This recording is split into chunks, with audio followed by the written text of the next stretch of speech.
Well, good afternoon, everybody, and welcome back to RobMotive. I have spent the past, I don't know, maybe 3 hours fabricating a critical part for the Toyota Tacoma. Now, let me take you back a little bit.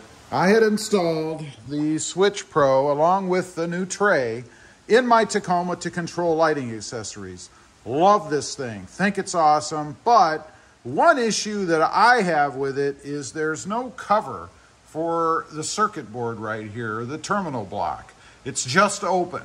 Now, it wouldn't be a big deal until water gets in there. And I discovered the other day, we had a lot of fog and condensation all over the truck. And I thought, well, still that's okay. It's on the outside of the truck, right? But I looked underneath and there was condensation in these panels, which of course are right over the circuitry here. So that concerned me. It was pretty wet. It had not dripped yet. I wiped it all off. But then I got to thinking, you know, I got to do something. So I set out to fabricate a part, which I did.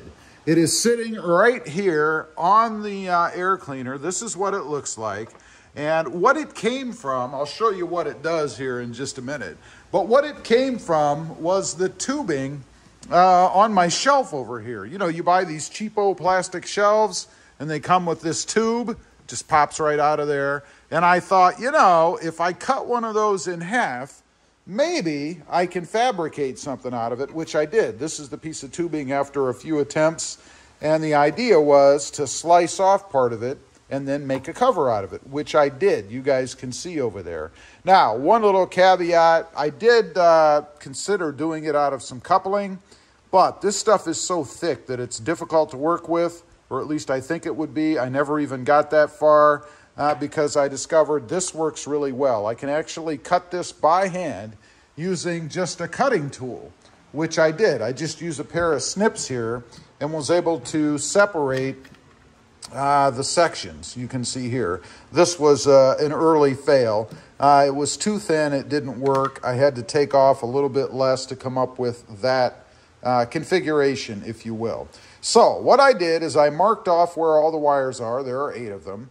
And put these little slits in, if you will. And then also one over here on the other side. Now, the reason is I need to be able to fit these wires through. And going forward, of course, there will be more. So I'll have to look at, maybe I just cut that whole side out and it just fits right over like so. You can see right there is where it fits over on the edge.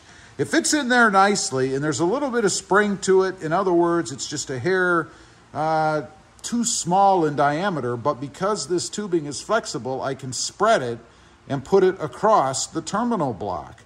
Now, there is one other thing I'm going to do to it. It involves the notches that you see here on each side, just to secure it down, because I'm not comfortable that there's enough grab, if you will, that it'll stay on there. It could actually pop up and then end up who knows where down here. So I have one more little part that I'm going to do, then I'll come back on and I'll show you guys what it is that I did. Okay, it's all finished, and I gotta say I am very happy about this. You know, it's been on my mind ever since I came to the realization that water could get on there and cause me a big problem. It's as good as you can get, I think, especially for a garage fabricator. This is what I did. You may have noticed, or I think I mentioned, I put notches in the top of my little cover here. And I did that so I could feed a tie down, a zip tie through there. I just went under the tray and I just zip tied it in place. That way, it's easy. When I need to pull it off, I just cut the zip tie, put another one on down the road. I did have to use 2 extra long ones, by the way. But it's not going anywhere. It's nice and tight in there. The little notches are going to hold the zip tie in place, and it should be just perfect. I love it. I think it's too cool. One other thing I added to this, because of the way I ran the cable for the battery, I ran it under the tray, and it was right up against the edge of the tray. Now, it's not sharp or anything, but still, it's an edge. So I just cut a grommet in half.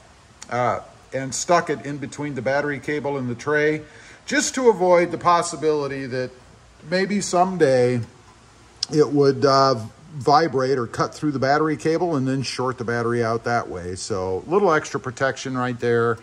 It's not a big deal, just something a little extra. And then right here where it rubs up against the, or goes up against my cover, the cover's plastic and it's not sharp and it shouldn't be any problem. There is a little play in it too, so it's not like it's bound up against there or anything. So anyway, that is my solution. I'm very happy with it. It's as good or better than the battery cover. So really, I think this would be the weak point in the whole system. Of course, again, the negative over here isn't even covered, so I don't know. Otherwise, now everything in my tray is covered. So I'm happy with it. I think it came out really well. Anyway, leave a comment. Let me know what you think. And if you have a better idea, I would really love to hear it. But for me, this came out really well. I'm going to give it a big fat thumbs up and a big smile. Thanks for watching. I do have 2 additional channels. Mod Driven, all about, right now, the Mercedes-Benz, lots of mods and things going on over there, and RobMotive JT, all about the Jeep Gladiator. Check them out, and if you're interested, why not subscribe? And while you're at it, smash the subscribe button here too. Thanks for watching. Stay safe out there. Bye.